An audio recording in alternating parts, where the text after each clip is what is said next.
Welcome everyone. My name is Rob Lee. I'm with the SANS Institute.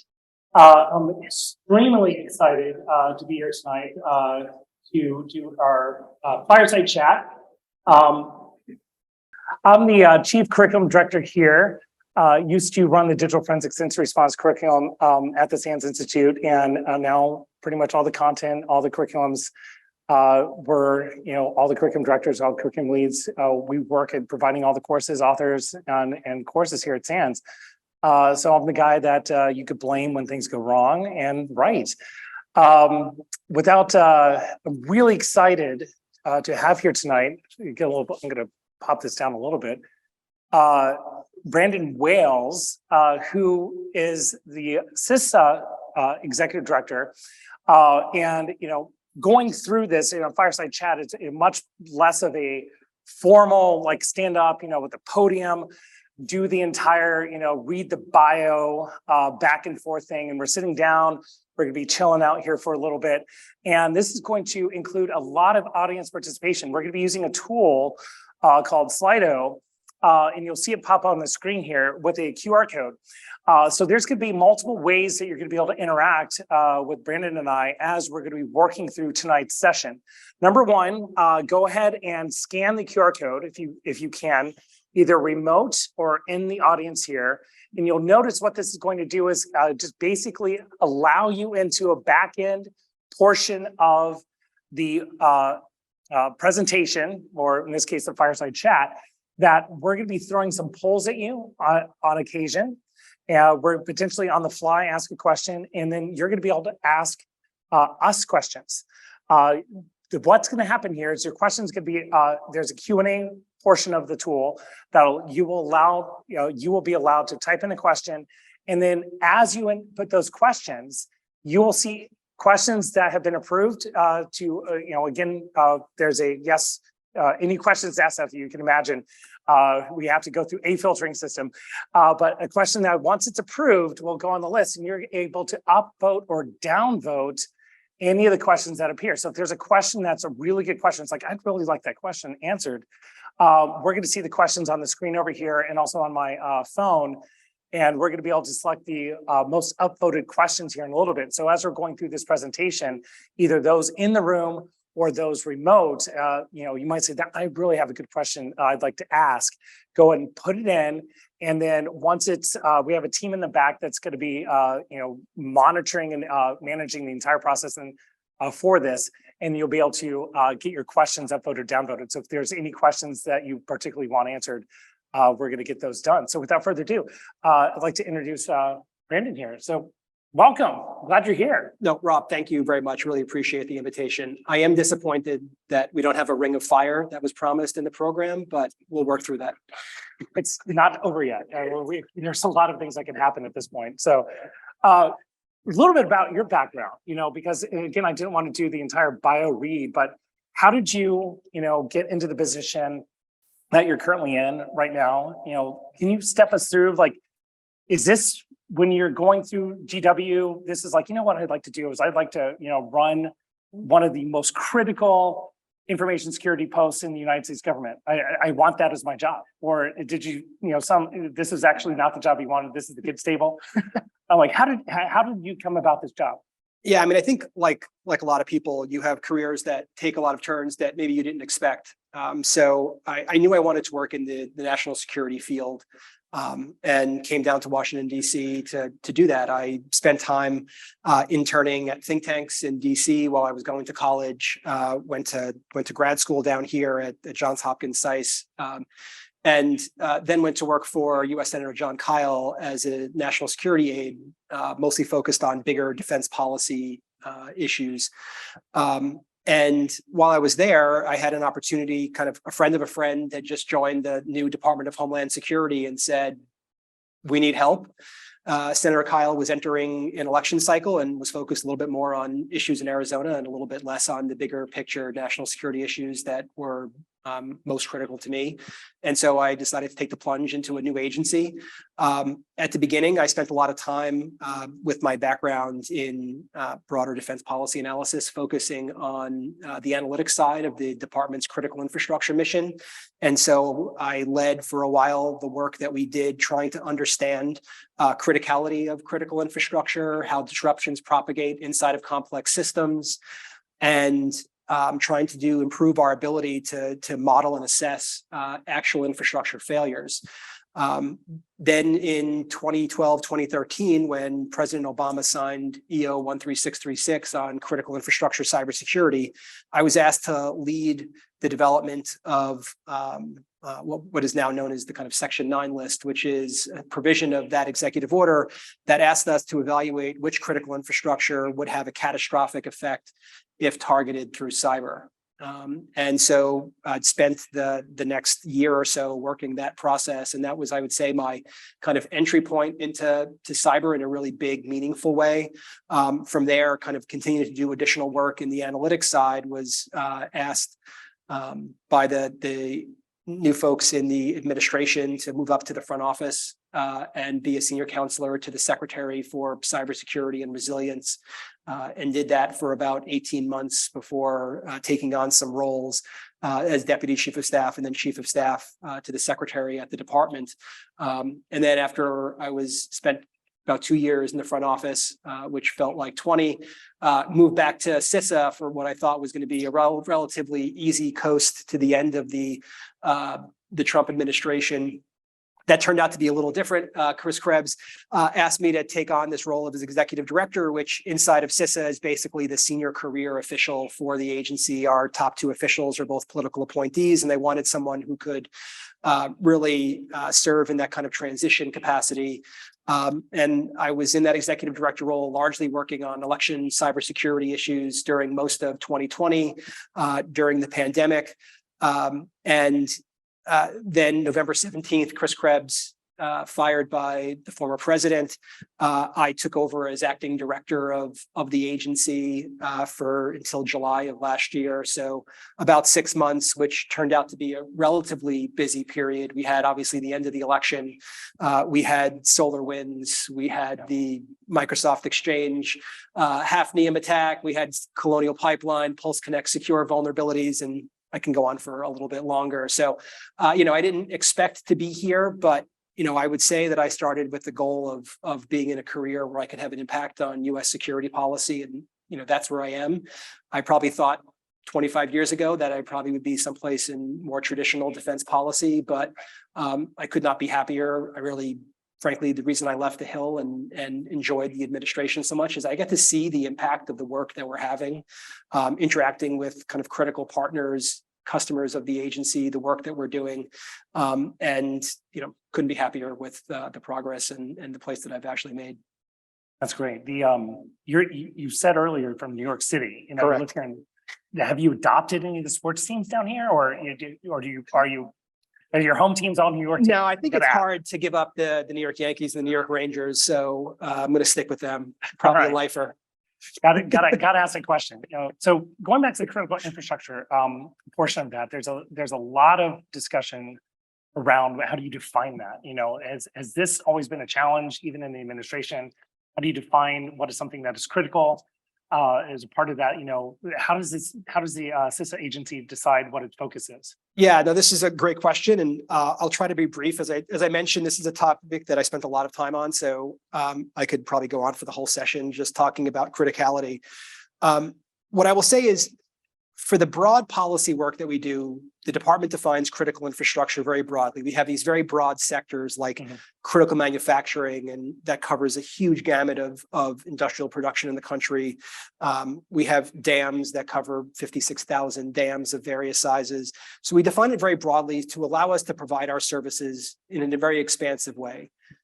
That being said, we have limited resources, so at times we need to focus that effort.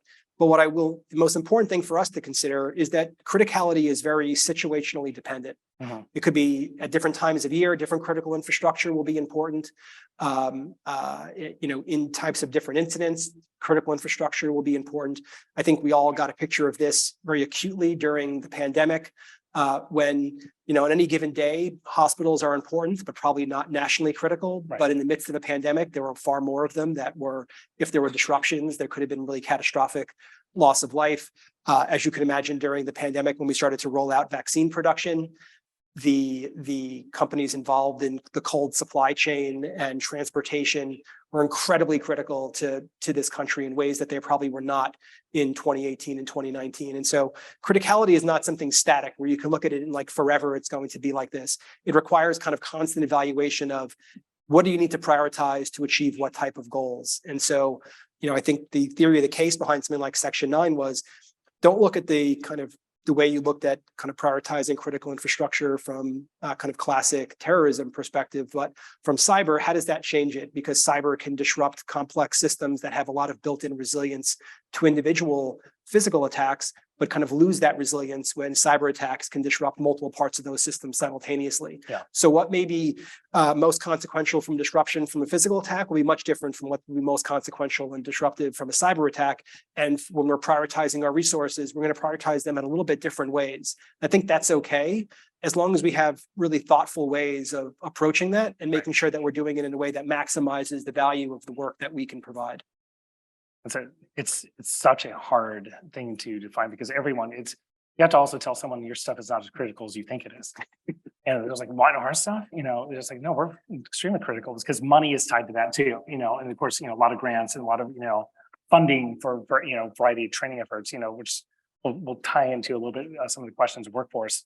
Well, the way to fix that is you tell them that you're going to regulate them if they're really critical, and then no one wants to be critical. Yeah, no, so don't touch this now, So I'm going to ask our first poll question is how many folks are familiar with CISA? One of the things that, I found out there is, just chatting with random individuals when they're, leading up to this is that either people are very familiar with the organization or they actually never heard of it. And which is quite surprising, in DC is, it's kind of like, what we have in orbit around the DC area. So, while people are filling out the poll question, how well do you think CIS is doing is getting the word out and introducing itself to the commercial sector and how it's, what it can do? Like what kind of services do you want to be known for in the industry? So very heartened by the results. That could be 3 people so far. We don't know. We'll see. All 3 of those people I'm very happy with. No, I think it is a good question. I would say part of our challenge is that for a long time, we were an agency of the department that didn't have a good brand and a good external visibility. Within the communities that we worked with, there was a lot of people that had a good understanding of us. We had a lot of connections, but we didn't really get out there and we didn't really have the kind of broad name recognition that I think the agency deserves. After the CIS Act really created us in our modern incarnation in 2018, I think things started to change. And I would say certainly the work that we did around the 2020 election put us on a map in a way that we were never before. And I think that has been helpful. I think the work that Director Easterly has done over the last 18 months during her tenure has been incredible to get the word out there about the value that CISA provides. I think we want to be known for the work that we do as Director Easterly puts it, as the nation's cyber defense agency. And that means a lot of different things to different people. Yeah. But at its core, it's about what can we do working between the government and industry to make sure that everyone has the information, the tools, and the capacity to make better cybersecurity decisions. And there are a lot of programs that fall underneath that, whether it's technical assessments and support, whether that is hooking them up to the operational collaboration channels that we have to share information quickly and efficiently, whether that's bringing them into our partnership structure so that they're part of the broader engagement we have with critical infrastructure sectors, sharing classified and unclassified information. Whether it's connected in the field to our security advisors who are out there kind of working with individual owners and operators to provide them either support, to notify them if we have information about potential threats they may be facing or incidents that may be affecting them that they're not even aware of. So we provide support in a lot of different ways, but it's all about kind of enabling them to make better cybersecurity decisions. Because ultimately, we're not a regulator, we're not a law enforcement authority. We're there to support and assist and enable them to make the best cybersecurity decisions possible. Right. When I was at Mandiant many years ago now, one of the things that, it was the beginning of the Defense Industrial Branch, partnerships that were occurring at that point.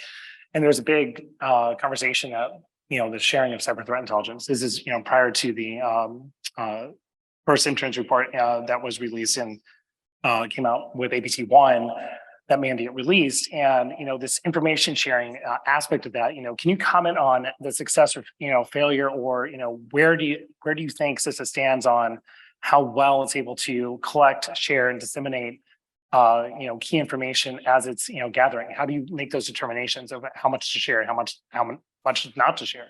Yeah, no, it's a great question. And I would say CISA is really an advocate within the government to share more information. And we can talk about this in a few minutes in the context of the actions we took around the Russia-Ukraine crisis. But what I would say is this is a space where I think our vision for what this looks like has evolved over time. Because I think if I had been on the stage 7 or 8 years ago, it would have been about, how do we speed up indicator sharing, et cetera. Right. I think today we recognize that there's thanks in part to really the vibrant private sector cybersecurity community that does a lot on things like sharing indicators and sharing them at scale into the tools that most folks use as part of their information security programs. That's not a place where we're going to be adding a lot of unique value. But I do think that in a couple of places where we have moved from kind of broad information sharing of kind of baseline indicators to more operational collaboration, we've made a much more significant difference. So in a couple of ways. One, last year we stood up this joint cyber defense collaborative, the idea being kind of get together in its starting instance, the companies that have the broadest visibility into this cyber ecosystem, the ones that have the broadest telemetry, the broadest insights. So we're talking the kind of biggest cybersecurity firms, the biggest cloud providers, the biggest technology companies, and work with them, because helping enable them to act more quickly, helping them to share information both with us and with each other more quickly, as opposed to in the past where we may have gotten information individually from one person and then worked it ourselves and then eventually shared it out. Now we're sitting in Slack channels with these companies sharing information in more real time, with the goal that they can take action at a scale that is just not possible individually. Right. They can see things and share it and get more information out from that community more quickly than any one of us can do individually. And I think part of that is built out of a concept of just more humility from both the government and industry, that none of us have the ability to do this by ourselves, and none of us have all the answers. I would say, secondly, we really want to be the authoritative source as information comes together around significant cyber incidents, campaigns that we're seeing. And so we did things like in the Log4j vulnerability, where we tried to serve as the authoritative source for which products were vulnerable and which products were being updated at which times. We did it in a very open source collaborative way on GitHub. People can provide that information updated in real time. And so instead of us thinking that we needed to be in the middle, but we were really just serving as the authoritative source for information that was coming from a broad swath of the private sector. And I think we are looking to do that in other venues like our known exploited vulnerability catalog, to say, how do we help companies prioritize the vast number of vulnerabilities need to be patched? Well, they should start with the ones that we know are being exploited by the adversary. And we are getting that information from a variety of sources, international partners, the intelligence community, the private sector, things that we're seeing on our own government networks, putting that together to say, these are what we believe are the vulnerabilities that today are being exploited by adversaries. And so when you're thinking about how to deploy your precious resources to deploy patches, particularly in large, complex enterprises, this is where we think you should start. And it's not always based upon just what's on a CDSS score. It should be based upon where adversaries are actually most interested in exploiting. So I think that's another example of how we're trying to use improve our information sharing to make it much more operational, make it much more operationally relevant to companies, and then also to work through those JCDC partners, both that kind of initial set of alliance members, those companies in the ICS community like Dragos and others, and to bring them together, because we recognize that those kind of communities have unique ability to work the cybersecurity challenges, and that we need to work with them in a close partnership way, because that is a way in which we're protecting tens and thousands and hundreds of thousands of critical infrastructure companies, because these are the companies that they're all relying upon for their cybersecurity services, their cloud services, their ICS services. And so the more we can do to enable them to take action more quickly, the better job we're doing to protect that much broader critical infrastructure cyber ecosystem. This brings up, if you could throw up the poll on the trusted source of information. Yeah, you mentioned authoritative and trusted. This ends up being one of the poll questions that we have, which is, something I always, when both in the private industry and also working with government, is how many people actually trust the government? Do you trust, how much influence, does the government have from private industry and so forth? Do you find this as a challenge at all, as they're working through this poll and trying to answer, is how much do you trust the source of information? Do you ever get questioned on, are you, does Dragos overly influence you, or does, IBM or, someone else that may be working with you guys? It's a good question, one that we get from time to time. And I think we have tried to demonstrate that we are, to the maximum extent possible, collecting information from a lot of sources and bringing it together in a way that is unique and that no one else is really able to do, to provide that information out to the community. So we do take information from private sector sources when they have good, unique information.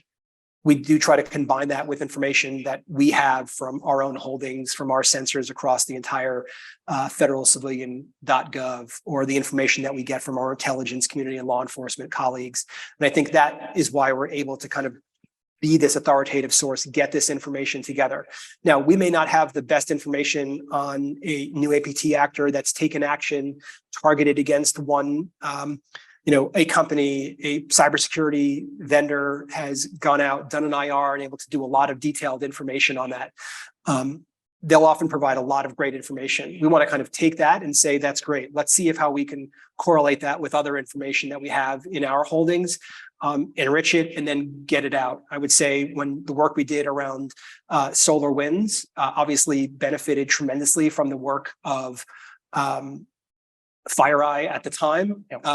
Mandiant now, the work that they did to expose exactly what the Russian SVR did at the time. But then we took that information, combined it with other information that we had from what we had actually seen in the targeting of government networks, from what the intelligence community was able to discern from their insights into the adversary in that case. And so the broader advisories that we put out kind of contained a lot of additional supplemental information, in addition to the work that we did pointing to the work that FireEye had done at the time, which was, amazing and groundbreaking, and really helped us understand a major actor. And so we're not trying to one up the private sector. We rely upon them every day. It's why we set up the JCDC the way we did, is because we knew that we did not have all the answers, and that they do. But it's a matter of, when FireEye sees that, how quickly can they share that with the whole community, who all have independent sensors and telemetry, who can see things in unique ways.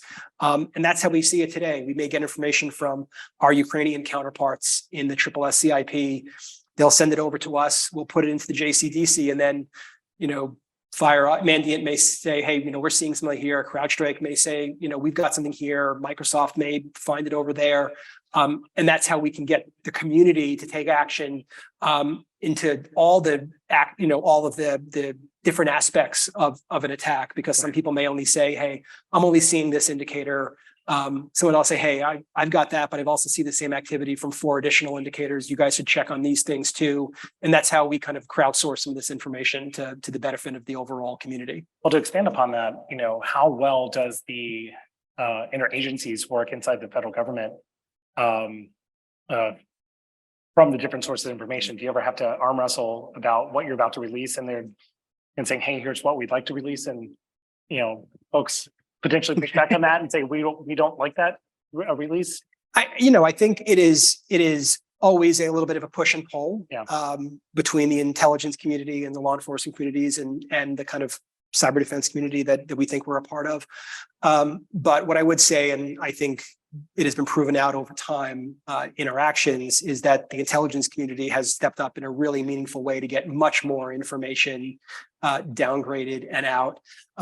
We certainly, when it comes to kind of classified indicators, those are getting declassified in a matter of minutes. Right. Kind of additional context may take a little bit of back and forth in terms of how we protect the sources and methods behind it.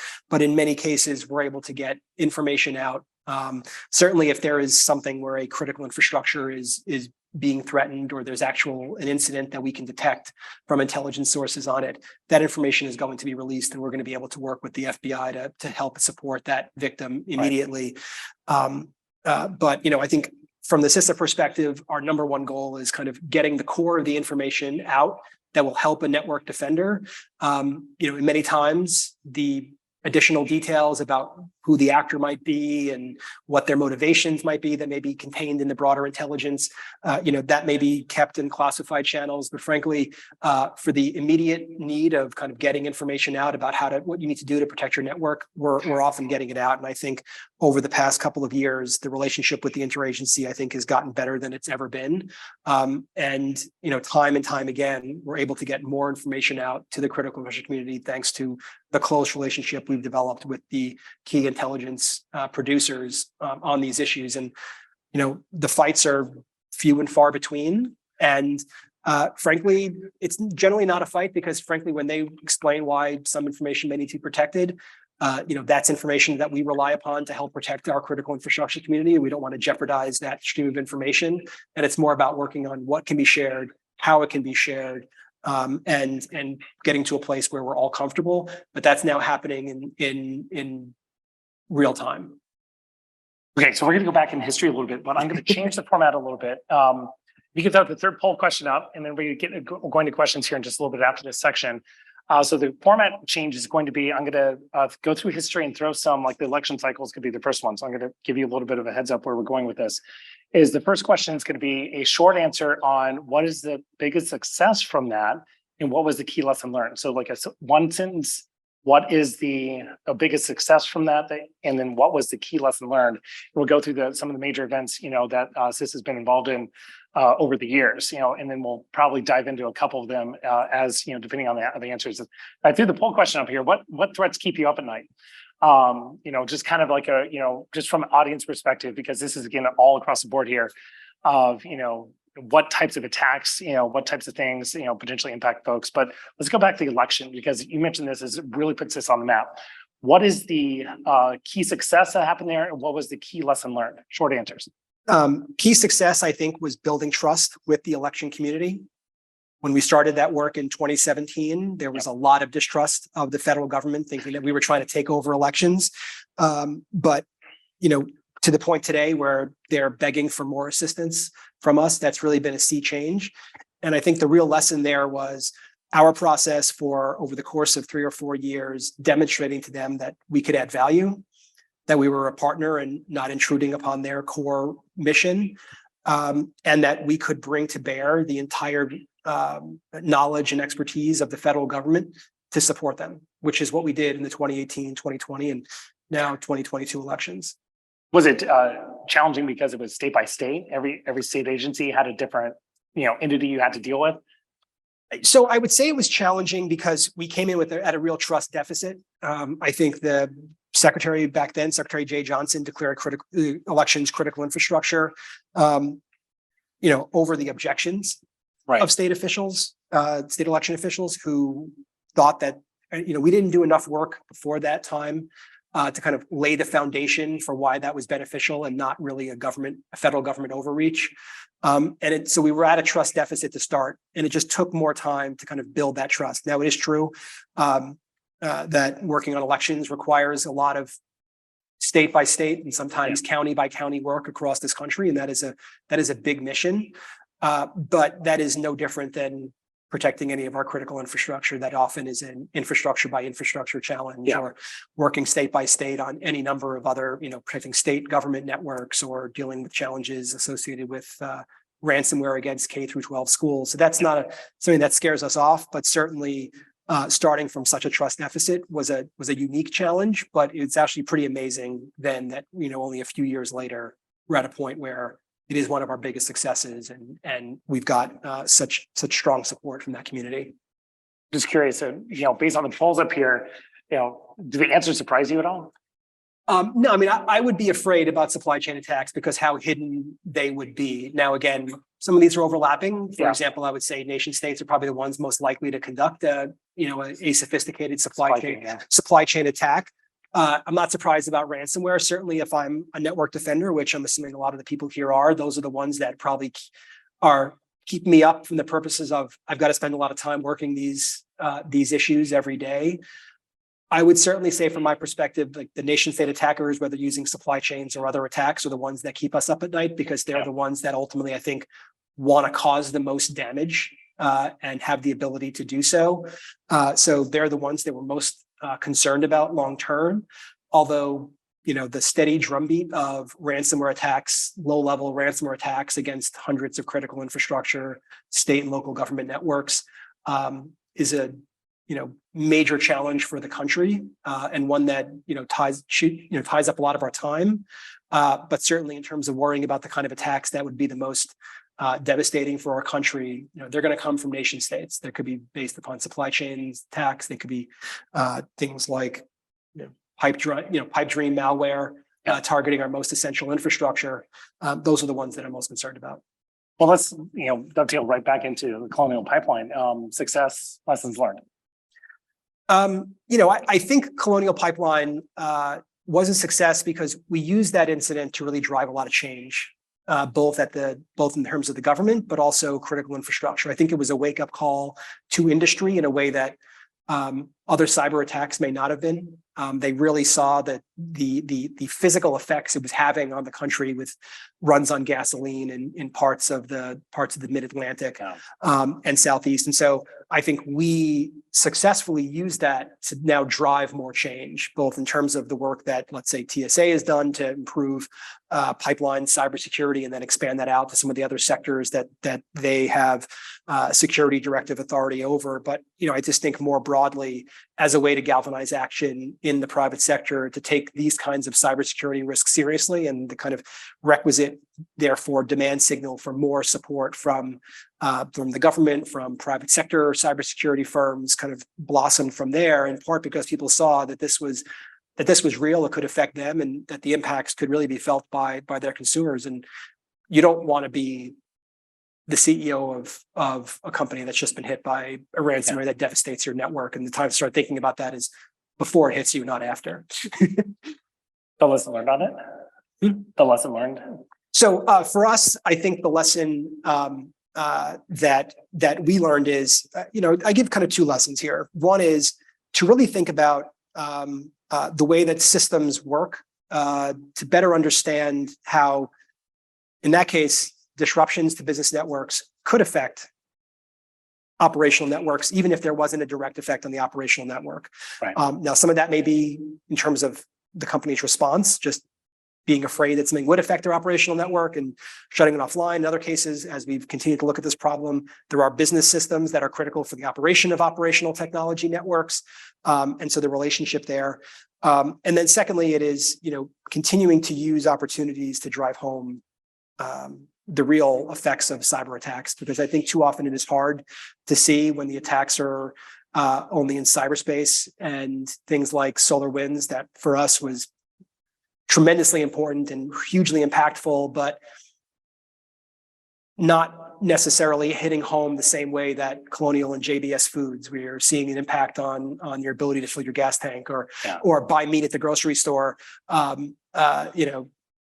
Russian SVR inside of your network for a year, reading all your emails, is a much different situation than actually impacting at the gas pipe. So, for us, it's a matter of like, how do you use opportunities to make sure that you're using that to drive home the effect of any cyber attack could have? Yeah. Okay. Hard question. We had an entire lightning panel debate on this almost a year ago now, and actually tied back to Colonial, and we had Ryan Chapman lead it. Pay the ransom? So that's a question. It's like everyone always wants to know. It's like, do you pay the ransom? Yes or no? We are a strong proponent of not paying the ransom. paying ransoms has fueled the ransomware ecosystem. And so the reason why ransomware is as prevalent and as massive a problem it is today is because so many companies for so long just said this is the cost of doing business and it's easier to pay than to rebuild. And I would also say there's no guarantee you're going to get the encryption key. There's no guarantee the encryption key will work. Obviously, there's a lot of open source reports about Colonial Pipeline having paid the ransom and then having to rebuild the network anyway because the ransom, the decryptor was so slow as to not allow them to fully utilize it in the rebuilding of their network. So you can be victimized again because they know you'll pay. There's a lot of reasons why we think it is just not good, but we recognize that companies are in a very difficult situation, and if they have not prepared ahead of time for what their response to a ransomware incident will be, that they may not feel like they have a lot of good options. But as we take the broader perspective on the effect it has on the ecosystem, it's just been really devastating. I think this is going to be a question I'm going to throw. So Stephen, if you could have your team add that as a poll question. Should companies pay the ransom? So should one option be pay the ransom, don't pay the ransom? So there's basically two options. You either pay the ransom, don't pay the ransom. So see if you could throw that up on the poll if you can real quickly. And we'll get back to a CEO forum where we'll ask the same question and if we get a different answer. See if we get a different answer out there. It's just always interesting to see how this kind of lands. We did that on Twitter too, because you could really opinion. This is a very good, beer discussion around the table. It's like, wow, you could really pin it.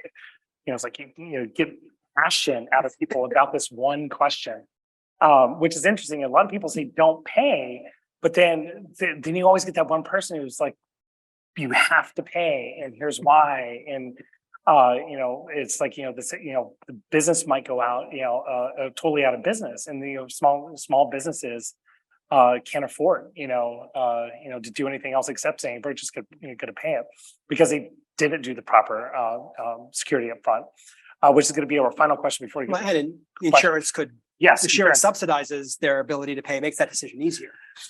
So let's go to the next one, the Russian Ukrainian cyber attack. So there's so many things that CIS was in. I remember last February when all this stuff came out, and I was first time ever, other than the second time, I guess. First time was back when the U.S. government took a position about the Chinese cyber espionage. When that started coming out. This is really the second time that you really saw an extremely strong position come out from the U.S. government about, hey, there's serious consequences that could come from this, spillover attacks and so forth. And CISA was definitely on the front leading edge of that. So the success from all of that effort, in that campaign and the lessons learned from that. I'm really curious from your perspective on what y'all glean from that, because by and large, from what I saw, there was not a massive attack that occurred, and so maybe that's good. Everyone heeded your warning. That could be that was a success, or the press picked up on it and potentially microphoned it more than you thought it would. So I'm kind of curious where. Sure. And so I'm going to give a success and a lessons learned for both the work that we did very public and the work that we didn't do very public. Okay. Because I think that's important. So our work on Russia-Ukraine actually started in late 2021 as we started doing classified briefings to members of our critical infrastructure community.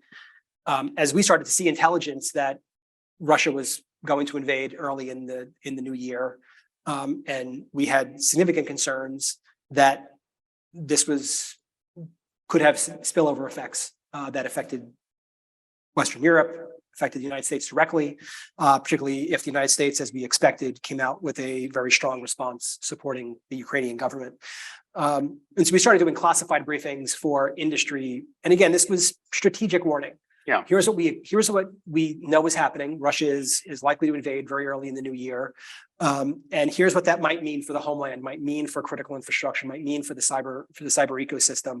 And so we started having those briefings first with a small group of private sector companies that are coded to TSSCI level. And that is mostly to provide us feedback to say, when we go out with this more broadly, how do we do that in a way that's going to resonate with this community? How do we communicate this information? Because we are going to have to get it out there publicly. How do we do it in a way that makes the most sense? As the war progressed, after the invasion, we actually had some more specific intelligence on, targeting of a specific sector. And then we had additional classified briefings with that sector, providing them additional insights that we were gleaning from the intelligence community. Again, not specific, like we knew where, exactly a target they were going to hit, but this was what they were interested in. Here's what they were researching. These are the kind of things that they're most likely would do. You need to be prepared. Is what you should be looking for. And I think that that process worked extremely well. We were able to kind of make contact with a broad group of critical infrastructure companies, get them attuned to the potential threats and risks that they were likely to face, and to help to galvanize action amongst them, and also help us clarify what we were going to do publicly. Yeah. And so that was, I think, a huge success in that work. And we heard from those companies that they were taking action. They were doing things differently. They were operating their SOCs a little bit differently. This was, in some cases over the holidays, they were treating things a little bit differently because we didn't know exactly when the invasion was going to happen late in 2021, early 2022. And so the lesson for us there is the process that we use for kind of bringing people in, getting them up to speed on potential threats, and then using that information to inform broader outreach. Right. So that process worked, I think, fantastic, and it's one that we plan on replicating in the future. Mm-hmm. When it comes to our public mission, and this really was most notable around what we called our Shields Up campaign, which is that we're facing a potentially imminent threat, and we need to get our shields up. Right. And I think that got a lot of play, both in the media, certainly social media, and elsewhere, that we were in a unique period of heightened threat, and people needed to take it seriously. Right. And I think that was a success, because that was the goal we were trying to achieve. From late 2021, we were still having classified conversations. When we rolled out Shields Up in early 2022, that was the effect we wanted. We wanted this to resonate, and it did. Yeah. And that was thanks in part to the kind of feedback we got from industry along the way. Now, the lesson learned for us is, in terms of kind of how we communicate. Now, I think we know we have more work to do in terms of how do we calibrate that? How do we dial up people's security, and how do we dial it back when we think the threat has receded? And that is something that the US government has struggled with in the kind of traditional terrorism space. It is one that we're struggling with now.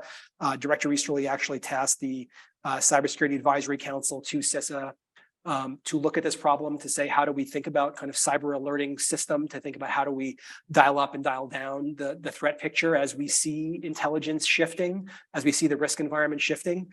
But I will say, to the point that you raised at the end, we've not seen attacks. Right. I still think we were right to do what we did, because if you had asked intelligence community analysts, if you would ask private sector folks who track Russian behavior and Russian psychology, you would have thought that the conditions for them to target the West, to dissuade us from supporting Ukraine, were all there. 100%. All of them were there. All of those conditions that we said, what would likely trigger a Russian response? We crossed all of those lines. Yeah. Now, do we know why they did not take action, and why they still have not taken action? No. And that may be something that the intelligence community works for a long time, and maybe over time we're able to kind of glean more information from inside the Russian government about why that's the case. There are a lot of theories that have been posited out there for why they may still be holding their most potent weapons for more existential crises for the Russian government, or if the situation in Ukraine had gotten even worse and there was a much more huge rout of Russian troops in the east, et cetera. But I don't think we really know the answer. I think the work we did to raise the cybersecurity profile of the West had a real measurable effect. Could that have had a small deterrent effect, particularly if they were not well positioned to conduct an attack quickly? Yes. The work we did to support Ukraine, the US government-wide, over the past 8 years since 2014, clearly had an effect on their ability to withstand the much more aggressive cyber activity that is happening on a daily basis inside of Ukraine and continues to happen. Could that have had an effect on their ability to have to spend more time and focus on more resources locally and less internationally in Europe and in the United States? Possibly. Might Putin have wanted to save his hand because he's still trying to get to sow discord inside the ranks of the West, possibly. So there are a lot of theories, but I don't think we know definitively why it hasn't happened. Right. Reading up on that, I think it was another presentation you did just a week ago or a couple of weeks ago. There was a lot of discussion around how much foreign governments have possibly pre-positioned assets already in critical infrastructure. Can you give your opinion on some of these topics, and like how much of a threat do you think this is? How serious do you think this is, and what should we do about it? Yeah. So again, as I mentioned earlier, like, this is something that is the thing that is of greatest concern to me personally, from looking at from all the information that I have seen, and as I've seen the threats and risks evolve. I think it is without question that multiple nation states want to hold U.S. critical infrastructure at risk. Yeah. They want to use it for scenarios where they could affect our decision making on geopolitical questions. A year ago, I would have said a scenario would have been like a Russia conflict in Ukraine, a Chinese conflict in Taiwan, potentially activity in the Korean Peninsula and in the Middle East, et cetera. So those are the scenarios where they want to be able to affect U.S. decision making. And to do that, we know they want to target U.S. critical infrastructure as part of their efforts to do that. Again, it is one part. They're going to be using diplomatic means. They're going to be using economic means where they have it coercively in the region, et cetera. But they, without a doubt, want to target U.S. critical infrastructure. They want to hold it at risk. And to do that, we know that they would like to pre-position, and we believe that they are attempting to do so and likely already have. Now, if we knew where exactly they were, we would already be working with those companies to get them out. But it is one of the reasons why we work so hard to kind of identify kind of key vulnerabilities and get those out there so people can look for them. It's why we kind of look to try to identify new adversary tradecraft so we can have folks go out and hunt in their systems to look for that type of behavior. It's why we have the intelligence community so focused on some of these challenges, in particular, some of the nation states who pose the most significant risk, so they can, try to glean some additional insights that may help us find where the adversaries are. Whenever we have information that we think could help highlight this, we work hard to kind of get that out there. But it's going to be a struggle. And it is one that I think we are going to deal with, and for the foreseeable future. I'm glad you guys went and put up the questions so you could start upvoting and downvoting the questions here that have been inserted. So while people starting to upvote or downvote the questions that they're inbound, but this ties directly over into the heightened state of cybersecurity, and especially these threats that CISA is highlighting here, and you're going on the record saying there's a threat, everyone should be concerned. So organizations out there saying, how do I develop my workforce? What do I do to help, get prepared for this? I don't have enough funds to be able to get everyone trained to the level that is going to be able to hunt for these different nation state attackers. How does CISA's help the industry out in workforce development and moving that line forward? Sure. This is a massive problem. And it's a topic that I get from every industry group that I talk to. When I talk to our international partners, it's, cyber workforce is the number one thing that I've been most consistently is raised across all audiences. And no one has cracked the code on how to solve this. So I'm not here to say I've got all the answers. I will say that we're throwing a lot at the wall to see what's going to stick in terms of things that we're doing internally, sponsoring new types of scholarships, new types of exchange programs, reskilling academies to kind of get people reskilled in the cybersecurity fields. We are trying to forge more relationships between companies and colleges, universities, community colleges in their areas who may have a cybersecurity education program and some type of technical institution, because we think that the more that you're forming those kind of close bonds and building the relationship over time, the more that you can kind of create the pipeline of people into this community. So if you're a company, can you sponsor a scholarship at a university or some scholarships and have people come and work in your company for a period of time, have experience working in working in a SOC and, as a level 1 analyst, et cetera, to get some of that exposure while they're going through their education. There were things that we're doing to kind of sponsor work in this area, create kind of a hub and spoke model to improve the amount of cyber education happening there to kind of grow the pipeline.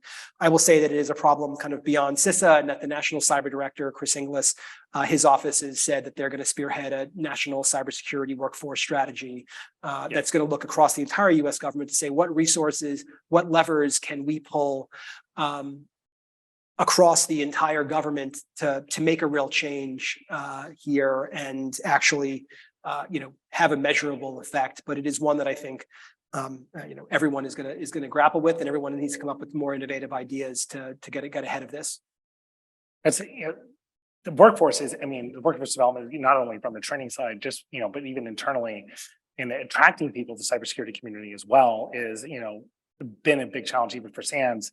It's easy to sit there and say, hey, you're going to have a career forever, but it's also another thing to sit there and people view it as it's so hard to get in. It's so hard to potentially, get that, first job in cybersecurity. And one of the big focuses of SANS is the new to cyber. We see a lot of industry out there say, we have a new to cyber role, 3 years experience is minimum. How do you define someone who's new to cyber, and how do you encourage companies to take a risk on someone? Like, what does that entry level job look like in your opinion? I mean, it's something that we have at SANS. We have this debate all the time. It's like, how do we tell someone in the industry? So I'm kind of curious from your perspectives, like, what does that first job in cyber look like to you?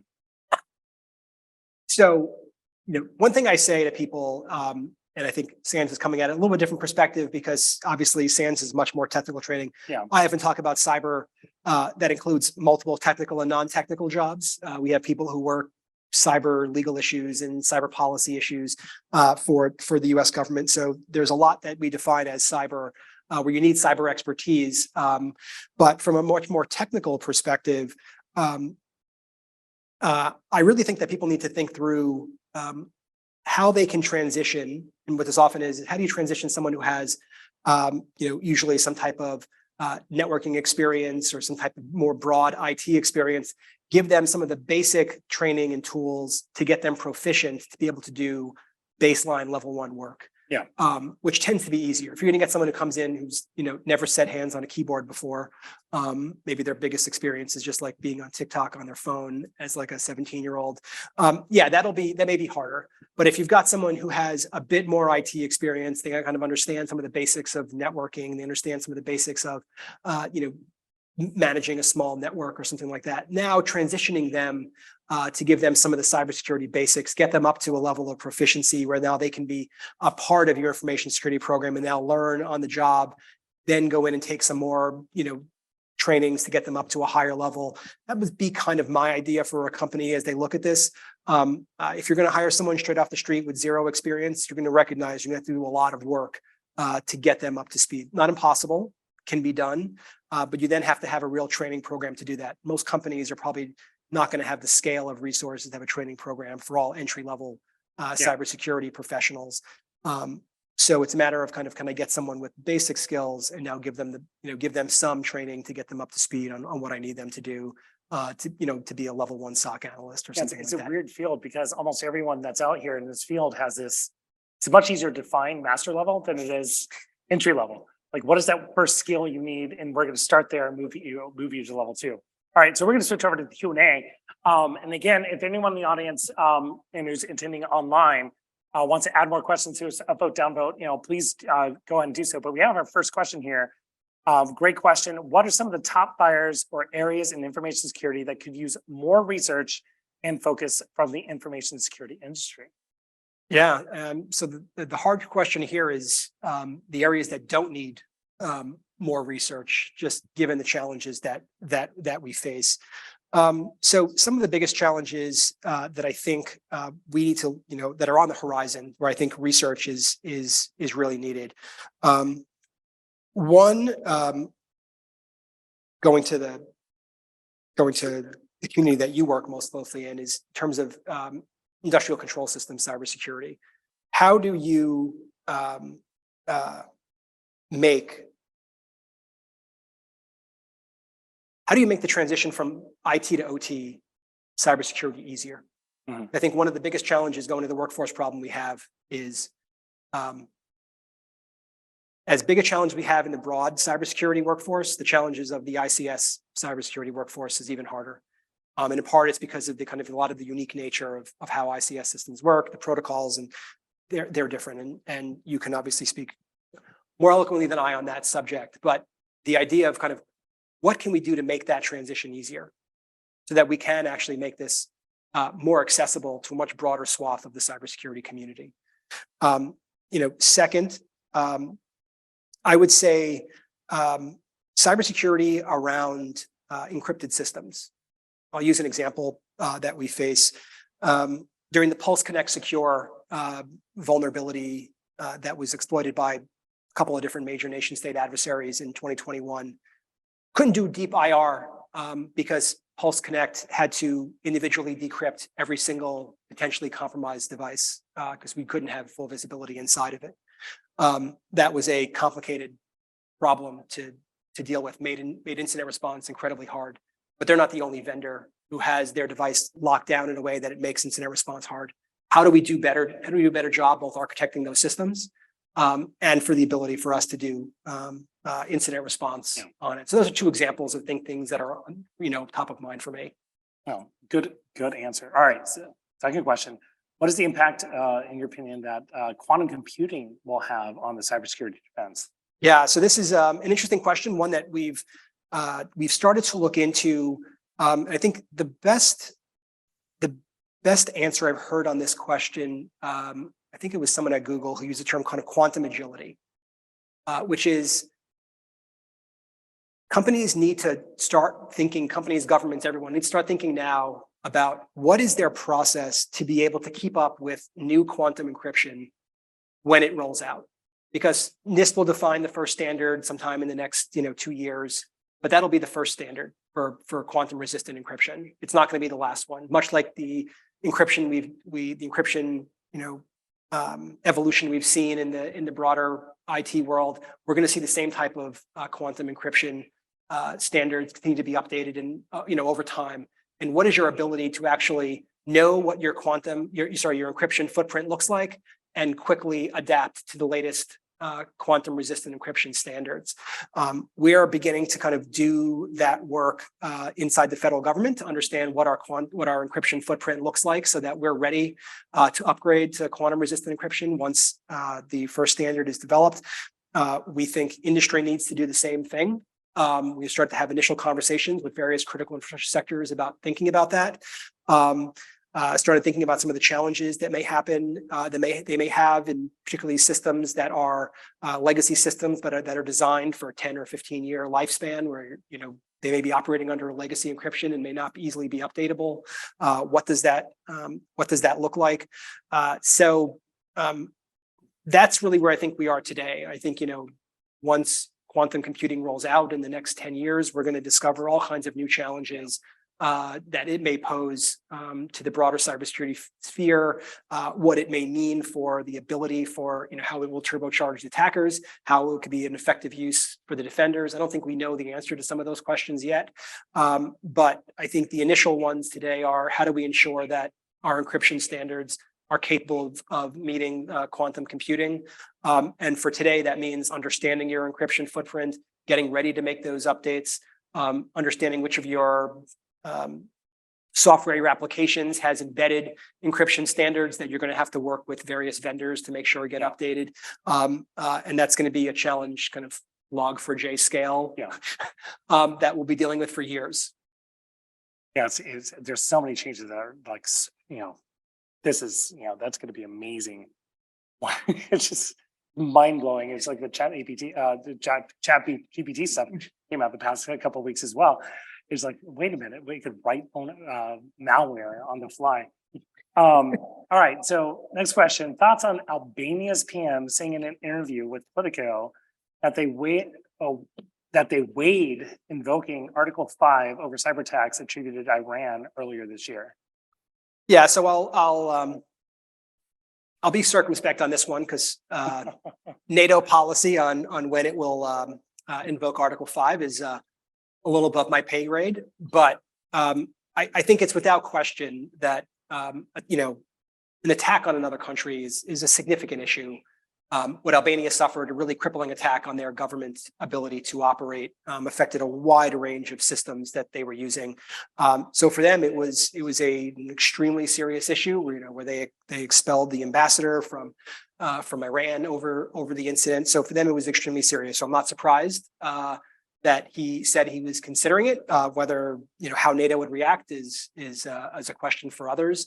But I would argue that it will not be the last time that we see significant cyber attacks facing countries where they're grappling with similar questions about how they treat that in terms of geopolitical concerns, how they would react, how they would respond cyber and in kinetic ways. So this challenge will continue. I mean, to the point where Israel said that they have launched kinetic strikes in response to cyber attacks.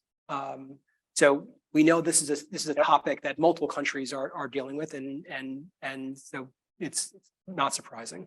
Not surprising at all. All right, next question. This is from Chris. If you put your name up here, I'll try to call out your name and your organization. Oh, what happened? Chris just went below. Well, again, Chris, you were there for a second, so I'm going to keep you there. Chris, how does CISA deal with such broad mandate and finite resources? Yeah, no, that's it's something certainly that in my position, I spend a lot of time thinking about how do we take our strategy of making progress in the cybersecurity sphere and translate that into kind of operational reality. And it does require kind of constant prioritization. We recognize that we can't solve all of the nation's problems. And so we pick and choose where we think we're going to have the greatest impact, where we think we face significant risk, where we can have an effect. And we try to ruthlessly prioritize. In some cases, people above us prioritize, whether that's Congress telling us we've got to do certain things here or there, or the White House may have priorities that need to be met. But on the whole, it's a matter of us kind of looking at the threats and risks that we face and trying to understand how we apply our resources into that domain. We've been lucky in that Congress has given us a lot of money and more money in the last couple of years, year over year. So we've been able to expand what we do and the support we can provide. But even no matter who you are, you've got to make resource decisions. All right, so this is Craig Rodin from Indian National Laboratories. This is a very specific question. Under what conditions do you think nation's alternative fuel, vehicle charging, fueling infrastructure would become critical? Yeah, it's an interesting question. Certainly, in a future where the charging infrastructure is relied upon, maybe to the same degree that today our more traditional gasoline fuel supply chains are relied upon. But I would say even absent thinking of them as kind of nationally critical, where there's opportunities to have an effect in the cyber sphere, we're doing it. So for example, this was a major priority for the National Cyber Director. The new Infrastructure Investment and Jobs Act that had a major investment in expansion of electric vehicle infrastructure.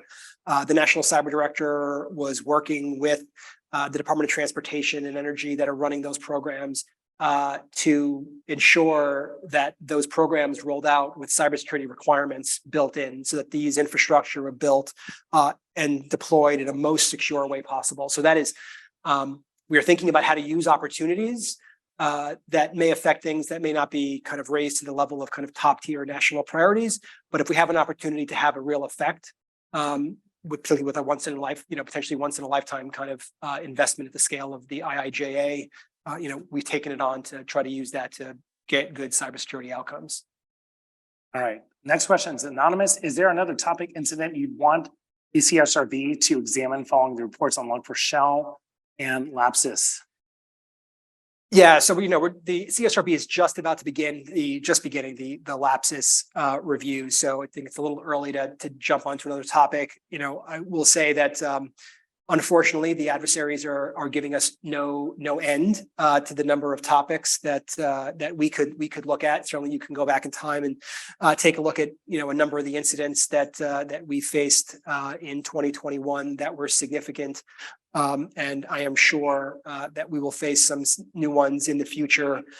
There are probably some that may not be US focused, that may be of interest. Something like, for example, the attack by Russia on Viasat at the beginning stages of the Russia-Ukraine conflict could have a lot of interesting aspects to it. Certainly because of the Russian interest in targeting satellite communications, that they demonstrated. So there are plenty of topics that could come out, and we'll think about as we think about the next topic after the CSRB finishes up the lapses review. Awesome. So we'll take two more questions. Sure. Are you all right? And then we will close it out. And again, really appreciate your time, Director Wells, for spending time here today. It's been really informative. I think for a lot of folks out there, just learning about CISA, your role, definitely the future. And then to give you a kind of a prelude, a couple like takeaway thoughts that you'd like to tell everyone, before we close it out tonight. So last two questions. We have a question here: thoughts on the future of cyber insurance and the impact of NotPetya on claims stemming from nation state attacks. Yeah. So, I think cyber insurance could be an incredible force for good in cybersecurity if it's done well. If the insurance companies are doing the due diligence required to make sure that their insured clients have the baseline level of cybersecurity that they need and expect. I think if it's done poorly and they're not doing that level of due diligence, then the cyber insurance becomes a moral hazard, because then it's just pay the cyber insurance instead of investing in cybersecurity, which is ultimately what we want and what we need. Insurance has had that effect in kind of fire codes and elsewhere. We want it to have that effect in cyber. And so we spend a lot of time thinking about how do we work with cyber insurance companies so that they can get there. Now, I think cyber insurance companies have realized that they did not adequately understand the risk of cyber attacks, particularly ransomware. And so they've had to make major adjustments in their insurance premiums, which we've seen over the last 2 years. And that's likely to continue to shake out. But I think the combination of them more appropriately pricing in cybersecurity risk, coupled with a concerted effort to make sure that they're doing that kind of level of due diligence, will have and could have an incredibly positive effect on the broader cybersecurity ecosystem. That's a really good answer. All right, so we actually have a three-way tie here. So I get to choose. I'm gonna upvote one. So this is the one here I'm gonna ask. Does CISA plan to align its regulations with the EU directives such as NIS2 and CER? Yeah, that's a great question, because actually like 4 hours ago, I was meeting with the head of ENISA, the EU cybersecurity agency, and DG Connect, which actually is the EU rulemaking body for NIS2 and their other cybersecurity regulations. And it was talking about the collaboration. Now, I think this question is partially based upon the fact that we're rolling out and developing right now cyber incident reporting regulation that was authority was granted to us in March of this year. So we're working on that process, and that's one of the reasons why we were meeting with our counterparts from the EU, but we've also been meeting with our counterparts, the parts of the US government who have cyber incident reporting regulations, other nation states like Australia and others who have kind of similar regimes, to learn as much as possible so that we can craft a incident reporting requirement here in the United States that makes the most sense. Will it align perfectly with the many countries that have their own reporting requirements? No. There are just too many out there, and it is complicated. It is a complicated multinational ecosystem, but we're going to do our best to come to as much, make things as easy on the private sector as possible.